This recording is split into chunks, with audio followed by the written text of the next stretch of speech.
On a winter afternoon in Manhattan, Olivia Martin had just finished an editorial meeting and was gazing at the snow that had begun to fall outside the office window. The white crystals drifting down from the gray sky brought a quiet satisfaction to her heart. She still felt childlike excitement whenever it snowed. "Olivia, have you read the new manuscript?" "It's quite good," her colleague Sarah interrupted her thoughts. Olivia smiled and returned to her desk. She had been working for 10 years as an editor in the fiction department at Harper Publishing, a mid-sized publishing house. It wasn't glamorous, but it was a job she truly loved. "Phone call," Sarah pointed. Olivia reached for the office phone with a start, but Sarah shook her head and said, "Your cell." Olivia took her mobile phone from her bag and looked at the screen. Seeing Mamu displayed, she let out a small sigh. "Olivia. Why aren't you answering your phone? I've called 3 times." Margaret Martin's voice was, as usual, slightly high-pitched and demanding. "I was working. Is something wrong? You haven't forgotten about dinner tonight, have you?" Olivia closed her eyes. She had completely forgotten. Tonight was the celebration dinner for her stepfather Robert's 60th birthday. Robert was the man who had married her mother when Olivia was 15. He wasn't cold, but they didn't have a particularly close relationship either. "Of course I remember. 7 o'clock, right?" Olivia lied. 6:30. "Amy has already contacted me to say she's arriving. She can manage her schedule properly, it seems." Olivia bit her tongue. Her sister Amy was Margaret's pride and joy, and a frequent object of comparison. Amy worked as a manager at an upscale boutique and possessed both a refined appearance and social skills. She was like a copy of her mother in her younger years. "I'll do my best," Olivia answered simply. "And Jeremy Williams is coming tonight, too. Remember him? The son of that real estate company.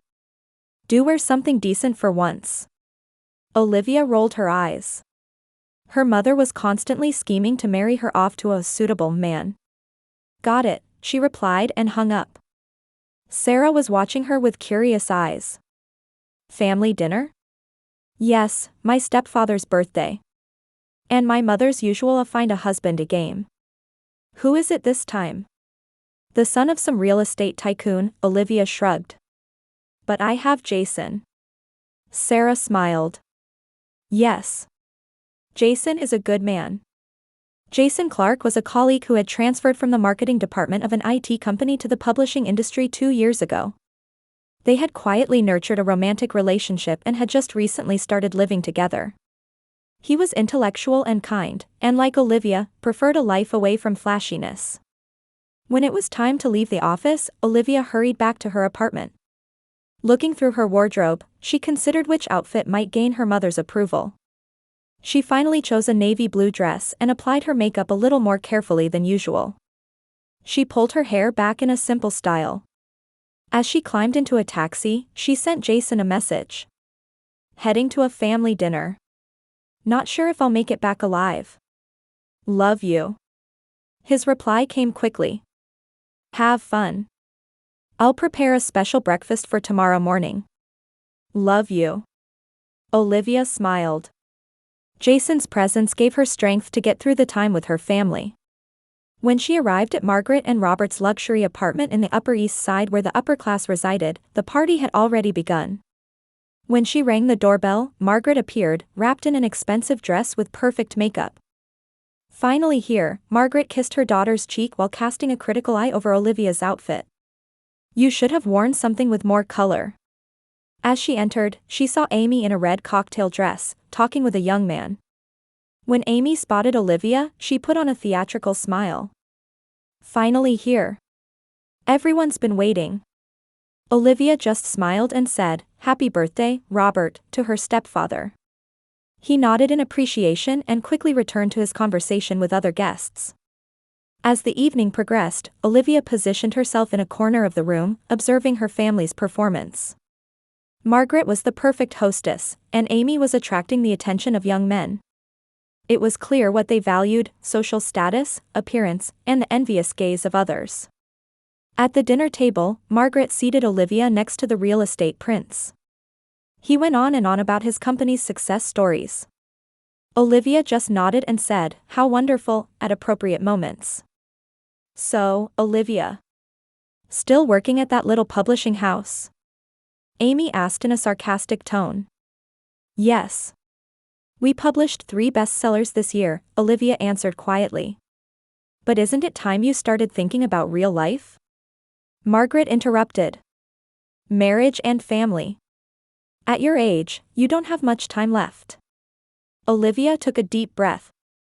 "Actually, I have something to tell you." On a Saturday morning when spring sunlight brightly illuminated their Manhattan apartment, Olivia and Jason sat with their wedding preparation list. 3 months had passed since their engagement announcement, and only 2 weeks remained until the wedding. Catering confirmed, flowers decided, just the final guest list left, Olivia said, checking items off with a pen. Jason placed his hand on her shoulder. "Any response from your family?" Olivia let out a small sigh. When she announced her engagement, Margaret and Amy's reactions were as expected. "You're marrying that man?" "There are men with better prospects," her mother had said, and Amy had remarked sarcastically, "Just like you, sis. Always choosing the ordinary." Robert hadn't expressed an opinion, but clearly sided with his wife. "Not yet. But Mom said yesterday she'd think about it." Jason took her hand. "It's okay. We have my family, and most importantly, we have each other." Olivia smiled. Jason's parents were warm and had genuinely celebrated their son's engagement. They had accepted Olivia as a family member from the first time they met. "There's one thing I'm concerned about," Olivia said quietly. "My grandmother Eleanor." Eleanor Griffin was Margaret's mother, with whom Olivia had shared a special bond since childhood. Whenever she disagreed with Margaret, she would always run to her grandmother's house, and Eleanor would welcome her warmly. "I haven't been allowed to see her since she was diagnosed with severe dementia 10 years ago. According to Mom, she's in a special nursing facility, where outings are impossible, and visits are prohibited because meeting strangers causes her to panic." "But you want to invite her to the wedding?" Jason understood her feelings. "Of course. But Mom adamantly refuses to allow it. No matter how many times I ask, she keeps saying it's impossible." Olivia stood up and took an old album from the shelf. It showed teenage Olivia smiling with an elegant white-haired woman. Eleanor had lived in a spacious old mansion in the suburbs of Boston, managing it alone since her husband's death. She was cultured, loved the arts, and knew how to enjoy life. "Grandmother was someone special to me. She was the only one who recognized my worth. She always told me, 'Olivia, follow your heart.'" Jason looked at the album photos and said, "She seems like a wonderful person." The phone rang, and Olivia picked up the receiver. "Hello? Olivia, I'm sorry but I can't make it to the wedding meeting next week," Margaret's voice came through. Something urgent came up. Olivia tried to hide her distress. "What kind of urgent matter?" "Amy got promoted. We need to celebrate. Besides, haven't you done enough wedding preparation already?" After hanging up, Olivia sank into the sofa. "Mom won't help with the wedding preparations." Jason sat next to her and put his arm around her shoulders. "You have Sarah, and my mother would be happy to help too." That night, Olivia's smartphone rang. It was a message from Rachel, a former colleague from the publishing house. "Olivia, you might not believe this, but I happened to see your mother and sister in Paris. They were relaxing at a cafe near the Eiffel Tower. I took a photo, so I'm sending it to you." The attached photo clearly showed Margaret and Amy toasting with champagne glasses at a Paris cafe, smiling. Olivia's hands trembled. "Jason."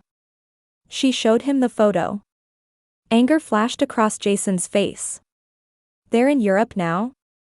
But on the phone, she said something urgent. Olivia instinctively picked up her mobile phone and dialed Margaret's number. After a long ring, she finally heard her mother's voice. "Olivia? It's the middle of the night. What do you want?" Margaret's voice was irritated. "Mom, where are you?" Olivia's voice was calm. After a moment of silence, Margaret answered, "Paris." We're on a European trip to celebrate Amy's promotion. And my wedding? Oh, didn't you know? We're planning to return after the wedding. This was the only time Amy could take a vacation. Olivia was speechless. Margaret had confessed, without any guilt, that she would not be attending the most important day in her eldest daughter's life. Let me talk, Amy's voice was heard in the background, and soon she was on the phone. Sis, why are you making such a fuss? Why should we waste time on a marriage that will probably end in divorce soon anyway? Tears welled up in Olivia's eyes. Her heart froze at these cold words from her own sister. Fine. Enjoy your trip, she said and hung up. Jason held her tightly. I'm sorry, Olivia. It's okay, she said quietly. Actually, I expected this. That's why I chose my own life. However, late that night, Olivia cried quietly alone in bed. Her family's betrayal, although expected, left a deep wound in her heart. And her thoughts turned to her grandmother Eleanor, whom she had not been allowed to see for 10 years. Grandma, if only you were here now. Suddenly, a thought occurred to her. Now that Margaret was in Europe, wasn't this a chance to visit Eleanor? Margaret had always refused to reveal the name or location of Eleanor's special care facility, citing the reason, to avoid stimulation. But her friend Lisa, who was a lawyer, might know a way. Olivia jumped out of bed, determined to contact Lisa tomorrow. Could she visit Eleanor and invite her to the wedding? It might be a reckless idea, but right now, she needed the hope of reuniting with her grandmother. Grandma, I will come see you, Olivia whispered to the starry sky outside the window. And I'll tell you everything that's happened during these 10 years we couldn't meet. On the morning of the wedding day, sunlight streamed through the window of Olivia's Manhattan apartment, filtering between the high-rise buildings. The wedding dress hung on the door, its white fabric gleaming in the morning light. Olivia sat on the bed, staring at the mobile phone in her hand. There had been no contact from her family. Jason had stayed at the Brooklyn hotel where the wedding would take place since the previous evening, saying, "It's unlucky to see the bride before the wedding," as he wanted to honor tradition. An hour later, her best friend and maid of honor, Sarah, arrived. "Good morning, bride. The day has finally come," Sarah said brightly, entering with a large makeup bag. "Thank you for coming," Olivia smiled, but her eyes looked a little sad. Sarah noticed her friend's expression and sat down beside her. "Thinking about your family?" Olivia nodded. "I never thought I'd be walking down the aisle alone." "You're not alone. Jason's father said he'd be happy to walk with you, remember?" "Yes," Olivia smiled. Jason's father Thomas was a kind man who quickly treated Olivia like a daughter. "But I still wish I could have seen Grandma Eleanor." Last week, with the help of her lawyer friend Lisa, Olivia had tried to locate Eleanor.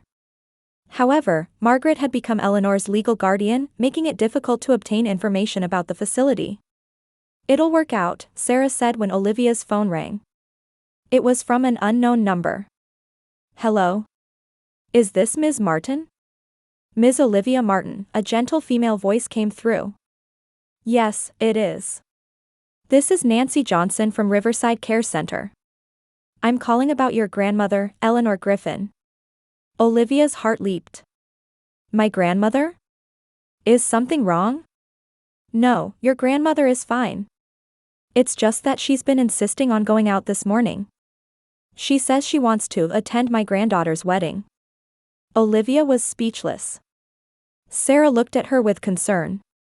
"But according to our records, there's no mention of your wedding today. And we've been instructed by Ms. Margaret Martin not to allow any outings that might confuse Eleanor." Olivia took a deep breath. "Where is the facility located?" "In Manhattan's Upper West Side. West 79th Street. Olivia noted the address and promised to come right away. After hanging up, she explained the situation to Sarah. "You're going now? The wedding is at 4 o'clock. Sarah was surprised. "I have to go. I haven't been able to see my grandmother for 10 years. This might be my last chance." Sarah sighed but smiled. "All right. I'll come with you." They cancelled their appointment with the makeup artist and jumped into a taxi. Olivia's heart was pounding. For 10 years, Margaret had insisted that Eleanor had severe dementia and that outings and visits were impossible. But judging from the nurse's words, Eleanor seemed to have enough awareness to remember her granddaughter's wedding and request an outing. Riverside Care Center was in a quiet location overlooking the Hudson River. It looked more like a luxury retirement home than a special nursing facility. When Olivia and Sarah gave their names at the reception, a staff member appeared with a slightly wary expression. "Ms. Martin, you're not on Eleanor's visitor list. I am her granddaughter. I haven't seen her for 10 years, but today is my wedding day. Please let me see her." Olivia's voice trembled but was full of determination. "Please wait a moment." The woman left her seat and began consulting with someone who appeared to be her superior. "I hope this works." Sarah squeezed Olivia's hand. After a while, a middle-aged man approached them. "Ms. Martin, I'm David Clark, the manager of this facility. I understand the situation. Actually, Eleanor is one of our most active and healthy residents. She has mild dementia, but it doesn't interfere with her daily life, and she lives quite independently." Olivia was confused. "But my mother said my grandmother had severe dementia and couldn't go out or have visitors." David made a difficult expression. "We were instructed by Ms. Margaret to avoid causing confusion to Eleanor by limiting visitors and outings. However, according to the doctor's diagnosis, Eleanor can go out with appropriate accompaniment." Anger welled up in Olivia. Margaret had been lying for 10 years. "Please let me see my grandmother," she said quietly. David guided her to an elevator and took her to a bright lounge on the 3rd floor. When the white-haired woman sitting in a chair by the window turned around, Olivia couldn't hold back her tears. "Eleanor? Grandma?" Eleanor's face was etched with fine wrinkles, but her blue eyes were as sharp and intelligent as they had been 10 years ago. When she saw Olivia, she slowly stood up. "Olivia, is it really you?" Eleanor's voice had weakened slightly, but her expression was filled with joy. They embraced and remained that way for a long time. Olivia's tears fell on Eleanor's shoulder. "Why didn't you come to see me until now?" Eleanor asked quietly. Olivia explained the circumstances, how Margaret had consistently claimed that Eleanor has severe dementia and cannot go out or have visitors, and how she wasn't even told the location of the facility. Sadness appeared in Eleanor's eyes. "Margaret, she falsified my condition to gain control of my assets. When I was diagnosed with dementia, there was indeed a period when I was temporarily confused. But it was never that severe. Yet, Margaret declared me incapable of judgment and began managing my property." Olivia was shocked. "That's terrible. Margaret and Amy have been living a luxurious life using my retirement funds. I know they stopped visiting me so they could go on European trips." Sarah entered the room with David. "Olivia, we don't have much time. It's already noon." Olivia held Eleanor's hand. "Grandma, I'm getting married today. I want you to come with me." Eleanor's face brightened. "Of course I'll come. But since Margaret hasn't given permission." David cleared his throat. "Actually, according to the doctor's judgment, Eleanor can go out temporarily. As long as she has proper accompaniment, there's no legal issue." "I'll take full responsibility," Olivia said firmly. Hours later, with Sarah's arrangements, a hairstylist had done Eleanor's hair and makeup, and dressed in an elegant dress that Olivia had prepared in advance, she looked years younger. Arriving at the hotel and getting ready, Olivia made a decision. She took out her smartphone and took a picture with Eleanor. Olivia in her wedding dress and Eleanor in her elegant attire, sitting in the mother of the bride's seat, both smiling happily. Olivia sent that photo to Margaret and Amy. The attached message was simple. "With my real family." Immediately, calls from Margaret began ringing. Once, twice, 3 times. Olivia turned off her smartphone and smiled at Eleanor. "Let's go, Grandma. Will you walk down the aisle with me?" Eleanor nodded, tears flowing. "It would be my honor, Olivia." As the wedding march began to play, Olivia took Eleanor's arm. Surrounded by the warm smiles of friends gathered at the venue, they slowly began walking down the aisle. At the altar, Jason waited for her with loving eyes. This is real family, Olivia thought to herself. A family bound by love and respect. Wedding bells rang out, and the garden of the small Brooklyn hotel was filled with blessings. As Olivia and Jason exchanged a kiss, applause erupted from the gathered people. They walked hand in hand, smiling at the attendees. Eleanor wiped away tears in the front row. At the reception, Eleanor became the center of attention. Everyone was captivated by her elegance, intelligence, and sharp wit and insight. Colleagues from the publishing house eagerly discussed literature with Eleanor, and Jason's parents warmly welcomed her into the family circle. "Your grandmother is a wonderful person," Jason's mother Helen whispered to Olivia. "There's no sign of dementia anywhere." Olivia smiled. "She does have mild dementia, but nothing like what Mom claimed. It was a lie to make people think Grandma couldn't manage her own assets." Helen frowned. "That's terrible." "I'm considering legal action," Olivia answered quietly. "But today, I just want to feel happy." On the dance floor, Jason gently guided Eleanor, and they danced gracefully to a quiet melody. Watching the scene, Olivia felt her heart fill. At this moment, she was surrounded by family in the truest sense. The day after the wedding, Olivia and Jason took Eleanor back to Riverside Care Center. Before leaving, Eleanor gripped her granddaughter's hand tightly. "You'll come back, won't you?" There was anxiety in her eyes. "Of course, Grandma. I'll never leave you again," Olivia promised. When they returned to their apartment, Olivia's cell phone had been ringing continuously. She exchanged glances with Jason, took a deep breath, and answered. "Olivia. What is the meaning of this?" Margaret's angry voice resonated. "Of what, Mom?" Olivia replied calmly. "You took Mother out of the facility without permission. She's a dementia patient. Do you realize how dangerous that is?" Grandma enjoyed the wedding. She conversed with many people and even danced. It might be a temporary improvement. Dementia has such moments." Margaret's voice wavered slightly. "Come to our apartment in 3 hours. We need to talk," Olivia said and hung up. Afterward, Olivia contacted Lisa for legal advice. She wanted to be prepared before Margaret arrived. Just after noon, the doorbell of the Manhattan apartment rang. Margaret and Amy stood there. Both looked tired, still suffering from jet lag. "Come in," Olivia guided them to the living room. Jason was in the kitchen, but after greeting them, he said, "You should talk alone," and went out. "First, I want an explanation," Margaret began as soon as she sat down. "Why did you take Mother out without permission?" Olivia answered calmly, "Grandma has mild dementia, but it's not as severe as you claimed." "Why didn't you let me see her for 10 years? "It was, for Mother's sake. The doctor said it was important not to stimulate her." "Really?" Olivia placed documents on the table. "Here's the medical diagnosis from Riverside Care Center. It clearly states that Grandma can go out with appropriate accompaniment, and that family interaction is beneficial for maintaining cognitive function." Margaret stumbled for words, and Amy looked anxiously at her mother. "That's not all, is it?" Olivia continued. "I heard from Grandma.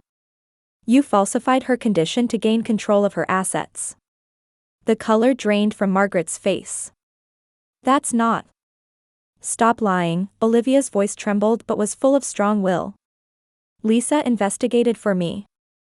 Hundreds of thousands of dollars have been withdrawn from Grandma's assets over the past 10 years. Where did that money go?" After a long silence, Margaret's shoulders slumped. "All right." Her voice became small. "At first, I really thought it was for Mother's sake. She was temporarily confused, and I thought it would be safer if I managed her assets. But as time passed..." "You used it for your and Amy's luxurious lifestyle," Olivia said coldly. "We have rights too." Amy suddenly raised her voice. "Grandma's money belongs to the family. She can't possibly use it all anyway." Olivia looked at Amy with stern eyes. "That's a thief's excuse." What do you intend to do? Margaret asked, looking tired. I've consulted with a lawyer. I plan to start legal proceedings to transfer Grandma's asset management rights to me. And to investigate the misused funds. Margaret and Amy looked at each other. Fear flickered in their eyes. If you do that, we'll go bankrupt. Amy cried out. Our life until now. You have options, Olivia said calmly. First, I proceed with legal action as I just mentioned. Second, Mom voluntarily relinquishes control of Grandma's assets and plans to repay the money used. Margaret was silent for a long time, but eventually said in a small voice, I choose the second option. The conversation moved to negotiating specific conditions and discussing Eleanor's future life. Margaret initially insisted on taking Eleanor into her own home, but Olivia refused. Grandma will live near my husband and me. I plan to find a small house where we can spend weekends together. Of course, Mom and Amy are welcome to visit. When the conversation concluded, Margaret stood up, looking tired. I'll go now. At the door, she turned back. Olivia. I'm not as cold-hearted as you think. I just made the wrong choices. I know, Mom, Olivia replied quietly. But it will take time to rebuild trust. After Margaret and Amy left, Olivia sank into the sofa and heaved a deep sigh. Jason returned and sat next to her. Are you okay? He asked gently. Olivia rested her head on his shoulder. I'm fine. Now Grandma can be free. And we can create a real family. On Christmas morning, a year after the wedding, Olivia was looking out the window of her new home in the New York suburbs at the snow accumulated in the garden. She and Jason had purchased a house in this quiet residential area 6 months ago and moved from Brooklyn. A small cottage where Eleanor lived was a 5-minute walk from their house. Coffee? Jason offered a mug. His warm smile made Olivia feel fulfilled. Thank you. Is Grandma still sleeping? No, she's already up. Decorating the Christmas tree. She said she wants to finish it before breakfast. Olivia smiled. Eleanor had become remarkably energetic over the past year. Her assets were properly managed, and the balance between appropriate independence and family support had a positive effect on her health. The doctor said her dementia's progression had stopped. Daily walks with Jason, reading sessions with Olivia, and volunteering at the local senior center twice a week gave her a sense of purpose. It's going to be lively today, Olivia said. Yes, my parents are looking forward to it too. Jason's parents had been staying at a hotel since yesterday. On the table was an unopened letter from Margaret. She and Amy had also been invited to dinner today. Rebuilding the relationship hadn't been easy. Margaret and Robert had divorced, and Margaret, who had been ordered by the court to return the money she had misappropriated from Eleanor's assets, could no longer live the luxurious life she once had. Amy too had lost her job as manager at the upscale boutique and had taken a more modest position. As Olivia had worried, the repayment plan had significantly changed their lives, but it had also become an opportunity to learn humility. A few months ago, Margaret had acknowledged her mistakes for the first time and apologized to Olivia and Eleanor. You still can't forgive your mother? Jason asked gently. Olivia thought deeply. The word to forgive is easy, but rebuilding trust takes time. But at least, today is Christmas. It might be a chance for a new beginning. Eleanor peeked her face out from the living room. Would you two help me with the decorations? Olivia and Jason stood up, smiling. As the three of them decorated the tree together, Olivia was enveloped in a feeling of gratitude. Life wasn't perfect, but she was now surrounded by true family. In the afternoon, the doorbell rang. Margaret and Amy stood there. Neither was dressed in the flashy clothes they once wore, but in simple, subdued outfits. Margaret held a small present in her hand. Merry Christmas, she said, looking a bit nervous. Merry Christmas, Mom, Olivia smiled and invited them in. Come in. Everyone's waiting. In the living room, Eleanor sat on the sofa, talking with Jason's parents. When she saw Margaret and Amy, there was a moment of tension, but Eleanor smiled gently. I'm glad you came. The time around the dinner table was initially awkward, but gradually conversation began to flow. Margaret and Amy began to smile at Eleanor's witty stories. True family isn't just about blood ties, but about respecting and supporting each other, Eleanor said, raising her wine glass. Here's to everyone here today. Olivia clasped Jason's hand as she quietly clinked glasses. Her other hand rested on her slightly swollen belly. She hadn't told anyone yet about the new life growing inside her. She planned to announce it tonight at this family gathering. To new beginnings, Olivia thought to herself. And to the bonds of true family.